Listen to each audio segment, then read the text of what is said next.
Isang mapagpalang araw po sa ating lahat. Ngayon ay October 25, 2025, araw ng Sabado. Basahin po muna natin ang ating mabuting balita ayon kay San Lucas chapter 13, verse 1 hanggang 9. Papuri sa iyo, Panginoon.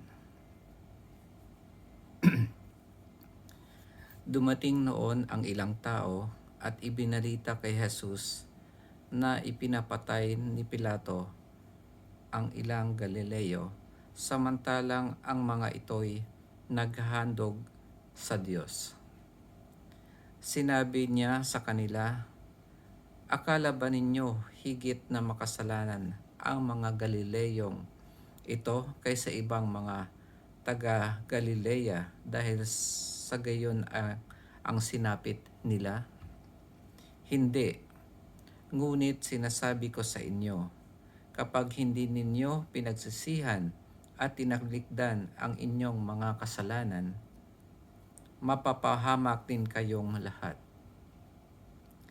At ang 18 namatay nang mabagsakan ng tore sa Siloe, sa akala ba ninyo'y higit silang makasalanan kaysa ibang naninirahan sa Jerusalem?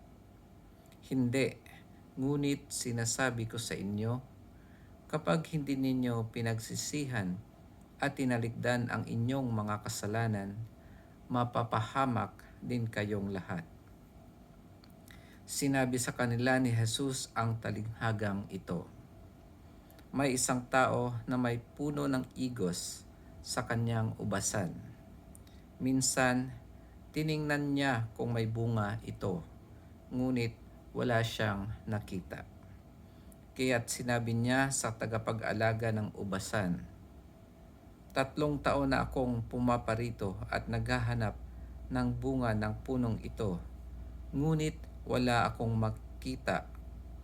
Putulin mo na. Nakasisikip lang iyan.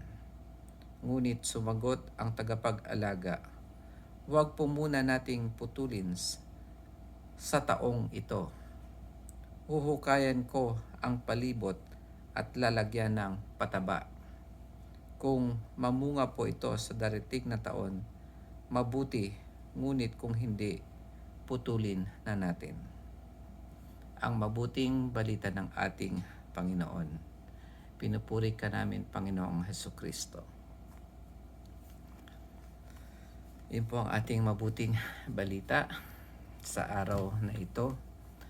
Isa lang po ang mensahe siguro na pwede nating ibahagi sa ating mabuting balita, na ang ating buhay ay maiksi at di natin alam kung kailan tayo mapuputulan ng hininga.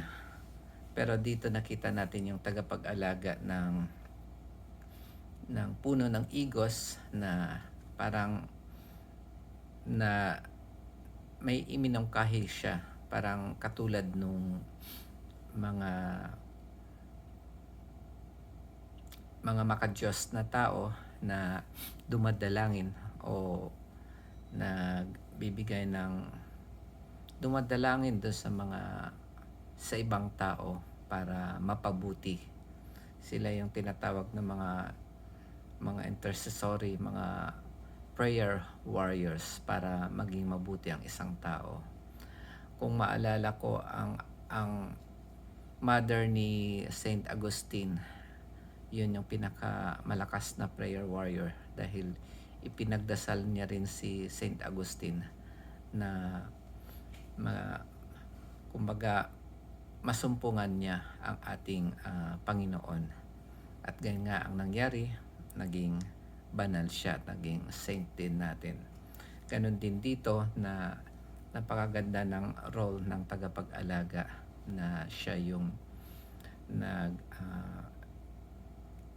nagplead o humingi pa ng palugit sa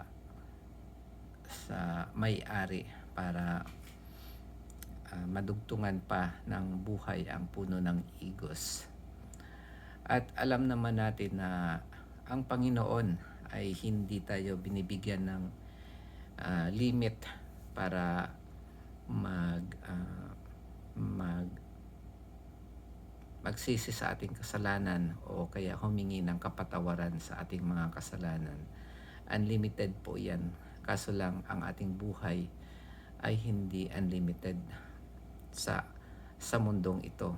Hindi natin alam kung kailan mababawian ng buhay ang ating katawan. Kaya hanggang may panahon pa at malakas pa tayo at marami pa tayong oras, idulog na natin sa Panginoon ang ating mga kahinaan na tayo ay palakasin at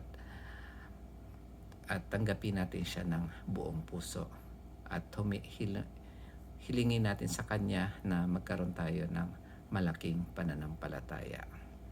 Yun lamang po mga kapatid, at pagpalain po tayong lahat. Amen.